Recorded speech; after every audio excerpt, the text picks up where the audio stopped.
Ikhwah fillah, bulan Ramadan adalah bulan yang paling mulia. Bulan diturunkannya Al-Quran dan Allah mewajibkan puasa kepada kaum muslimin di bulan Ramadan ini. Bulan yang padat dengan nilai-nilai keutamaan. Bulan yang penuh rahmat. Bulan ampunan, yakni bulan maghfirah dan pembebasan dari api neraka. Maka pahala ibadah akan dilipat gandakan pada hitungan yang tak terhingga, yang hanya diketahui oleh Allah Subhanahu wa Ta'ala. Kemuliaan bulan itu disebabkan karena Allah Subhanahu wa Ta'ala memuliakan Al-Quran yang diturunkan di dalam bulan Ramadan. Bahkan di bulan Ramadan ada satu peristiwa yang luar biasa agungnya, yang mana ketika kita beramal, melakukan ibadah di malam tersebut, maka nilainya lebih baik daripada 1000 bulan, yang dinamakan dan masyhur disebut dengan Lailatul Qadar. Karena malam itulah tepatnya Al-Quran diturunkan. Sebagaimana firman Allah Subhanahu wa Ta'ala, Syahrul Ramadan alladzi unzila fihi al-Quran hudan linnasi wa bayyinati minal huda wal furqan. Faman syahida minkumus syahr falyasum. Yang artinya wallahu a'lamu bimuradi. Bulan Ramadan adalah bulan yang di dalamnya diturunkan permulaan Al-Quran. Al-Quran adalah sebagai petunjuk bagi manusia dan penjelasan-penjelasan mengenai petunjuk itu dan pembeda antara yang hak dan yang batil. Karena itu barang siapa di antara kamu hadir di negeri tempat tinggalnya di bulan itu, maka hendaklah ia berpuasa di bulan tersebut. Quran Surat Al-Baqarah ayat 185.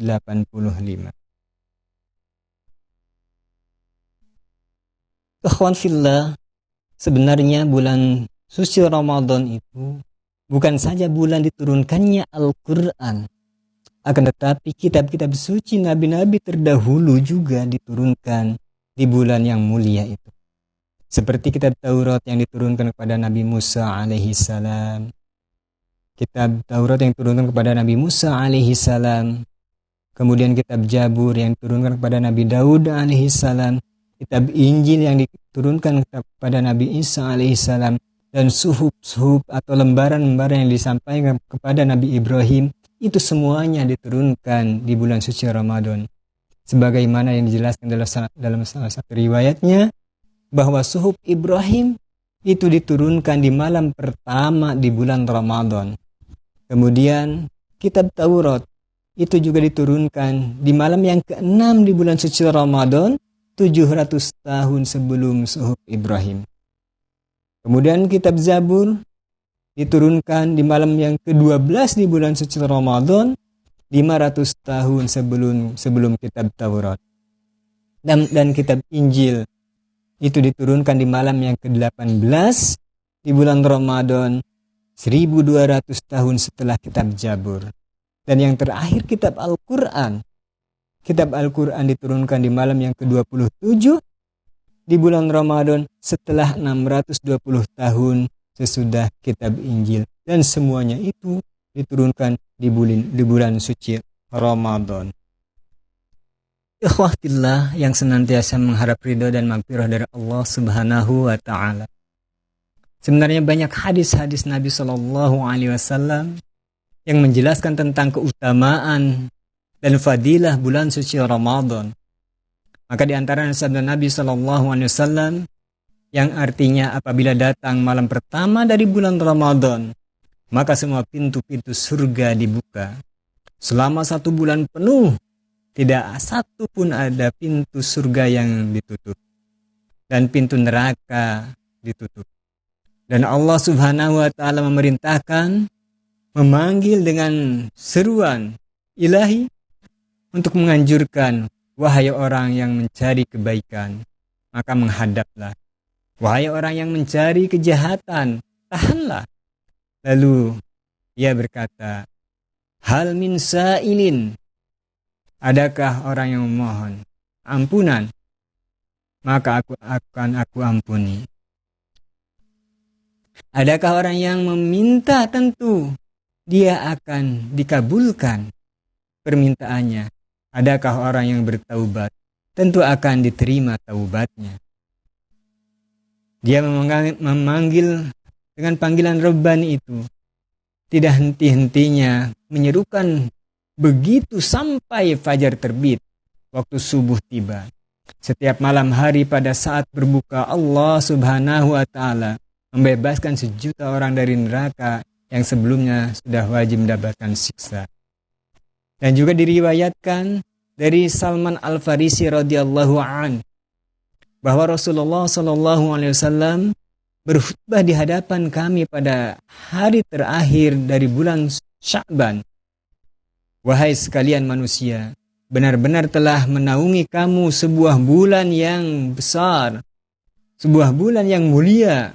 Di dalamnya terdapat malam Lailatul Qadar yang lebih utama daripada 1000 bulan. Allah menjadikan puasanya sebagai fardu dan berdiri beribadah sholat malam sebagai sunnah, yakni melaksanakan sholat tarawih. Maka barang siapa yang mendekatkan diri dengan satu kebaikan di bulan itu, maka dia seperti orang yang menunaikan kewajiban dalam bulan lainnya. Dan barang siapa yang menunaikan sebuah fardu, sebuah kewajiban, maka dia seperti orang yang menunaikan 70 fardu pada bulan yang lainnya. Ini merupakan salah satu keutamaan bulan suci Ramadan. Ketika kita mengamalkan satu amalan sunnah di bulan Ramadan, maka itu pahalanya seperti mengamalkan amalan wajib di bulan-bulan yang lainnya. Sedangkan ketika kita mengamalkan amalan yang wajib di bulan suci Ramadan, maka amalan wajib itu bernilai 70 amalan wajib di bulan-bulan yang lainnya. Ramadan adalah bulan kesabaran. Sedang kesabaran pahalanya adalah surga. Dia adalah bulan pertolongan. Dia adalah bulan penambahan rizki seorang mukmin. Maka barang siapa yang memberi berbuka seorang yang berpuasa, maka baginya sama dengan pahala memerdekakan budak atau membebaskan seorang hamba sahaya yang telah terampuni dosa-dosanya. Maka kami berkata, ya Rasulullah, kami tidak menemukan sesuatu yang dapat digunakan untuk memberi buka orang yang berpuasa. Kemudian Rasulullah SAW bersabda, Allah memberikan pahala pada orang yang memberi buka orang yang berpuasa, walau dengan sedikit susu, seteguk air atau sebutir kurma. Dan barang siapa yang membuat kenyang orang yang berpuasa, dia akan diampuni dosa-dosanya dan Tuhan akan memberi minum dari telagaku. Kemudian dia tidak akan merasa haus sesudah minum dari telagaku itu untuk selama-lamanya. Di samping itu mereka mendapat pahala semisal pahala orang yang berpuasa tanpa berkurang sedikit pun. Ramadan adalah bulan yang mana awalnya penuh dengan rahmat, pertengahannya penuh dengan ampunan atau maghfirah, dan akhirnya pembebasan dari api neraka. Maka barang siapa yang memberi keringanan kepada hamba sahaya, kepada budak yang dimilikinya, maka Allah akan memerdekakannya, membebaskannya dari api neraka. Oleh sebab itu, di bulan suci Ramadan, maka perbanyaklah 4 hal. 2 hal yang membuat kamu mendapatkan ridha Tuhanmu, dan 2 hal lagi yang selalu kamu butuhkan. Maka 2 hal yang membuat kamu mendapatkan ridha Allah Subhanahu wa Ta'ala adalah kesaksian bahwa sesungguhnya tidak ada Tuhan kecuali Allah, dan kamu memohon ampun kepadanya. Sedangkan 2 hal yang selalu kamu butuhkan adalah permintaan kamu kepada Allah Subhanahu wa Ta'ala agar dimasukkan ke dalam surga, dan kamu memohon perlindungan kepadanya dari siksa api neraka. Ikhwana fillah, di antara hadis yang menerangkan tentang keutamaan bulan suci Ramadan, yakni salah satu sabda Rasulullah sallallahu alaihi wasallam, "Man shoma Ramadana imanan wa ihtisaban, ghufira lahu ma taqaddama min dhanbi." Rawahul Bukhari wa Muslim. Yang artinya barang siapa yang berpuasa di bulan suci Ramadan, maka puasanya yang dilaksanakannya ini adalah imanan, atas dasar keimanan, wahtisaban, dan betul-betul hanya mengharap ridha Allah Subhanahu wa taala, maka dia akan diampuni dosa-dosanya yang telah lampau. Hadis riwayat Bukhari Muslim. Nabi Muhammad SAW juga bersabda, maka setiap amal anak cucu Adam adalah baginya kecuali puasa. Maka sesungguhnya puasa itu adalah milikku dan aku sendiri yang akan membalasnya. Ikhwani fillah yang senantiasa mengharap ridho dan rahmat Allah. Di antara keutamaan bulan Ramadan yang lain, sebagaimana sabda Nabi SAW, umatku diberi 5 hal yang tidak diberikan kepada umat manapun sebelum mereka. Yang pertama, sesungguhnya bau mulut orang yang berpuasa itu lebih harum di sisi Allah daripada bau misik.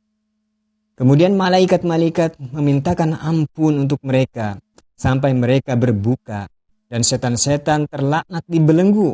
Allah Subhanahu wa taala menghias surga setiap hari dan berfirman, hampir saja hamba-hambaku yang saleh dihalangi dari segala kesusahan dan penderitaan, dan mereka diampuni di akhir malam harinya. Ditanyakan, ya Rasulullah, apakah dia itu adalah malam Lailatul Qadar? Beliau bersabda, tidak. Tetapi setiap orang yang beramal akan dipenuhi pahalanya apabila dia telah selesai melakukannya. Ikhwanan fillah yang senantiasa dirahmati Allah Subhanahu wa taala. Begitulah di antara keutamaan-keutamaan bulan suci Ramadan, sebagaimana yang disebutkan dalam hadis-hadis Nabi Muhammad SAW tadi. Berbahagialah bagi orang-orang yang diberi kesempatan untuk bertemu kembali dan menghirup udara segar di bulan suci Ramadan yang mulia ini. Karenanya, marilah kita sambut kehadiran bulan yang penuh barokah ini dengan luapan kegembiraan, yakni dengan semangat beribadah. Kita gunakan kesempatan emas ini di bulan suci Ramadan ini untuk membersihkan jiwa, mendekatkan diri kepada Allah Subhanahu wa taala, dan untuk mencapai derajat insan yang bertakwa kepada Allah Subhanahu wa taala. Karena sesungguhnya tujuan utama dilaksanakan diwajibkannya puasa kepada manusia, kepada orang-orang, kepada umat muslim adalah untuk mencapai derajat takwa di sisi Allah Subhanahu wa taala. Rasulullah sallallahu alaihi wasallam bersabda, "Man faraha biduhuli Ramadan, haramallahu jasadahu 'alan niran." Barang siapa yang senang, bergembira dengan datangnya bulan suci Ramadan. Jadi bergembira dengan menyambut adanya bulan suci Ramadan, maka Allah mengharamkan jasadnya terbakar dari api neraka. Maka bagaimana yang dimaksud dengan faraha di sini? Luapan kegembiraan bukan hanya sebatas senang hati kita, akan tetapi betul-betul momen yang mulia ini kita gunakan untuk beribadah kepada Allah Subhanahu wa taala. Sebagaimana yang dilakukan oleh para sahabat, para salafus soleh, mereka menanti bulan Ramadan 6 bulan sebelumnya. Sehingga sering memanjatkan doa, Allahumma barik lana fi Rajab wa Sya'bana wa balighna Ramadana. Ya Allah, berikanlah kami keberkahan di bulan Rajab dan bulan Sya'ban, dan sampaikan kami sampai ke bulan suci Ramadan. Karena bagi para salafus soleh, bertemu dengan bulan suci Ramadan adalah merupakan suatu kebahagiaan. Karena Ramadan adalah bulan dilipat gandakannya pahala. Oleh karenanya, marilah kita sambut kedatangan bulan suci Ramadan, isi bulan suci Ramadan dengan berbagai macam ibadah, dan kita sambut dengan penuh kegembiraan. Lalu kita ekspresikan kegembiraan itu dalam bentuk ibadah kepada Allah Subhanahu wa taala yang didasari dengan keikhlasan. Memperbanyak amal soleh, berzikir dan bersedekah atas dasar iman dan mengharap ridha Allah Subhanahu wa taala.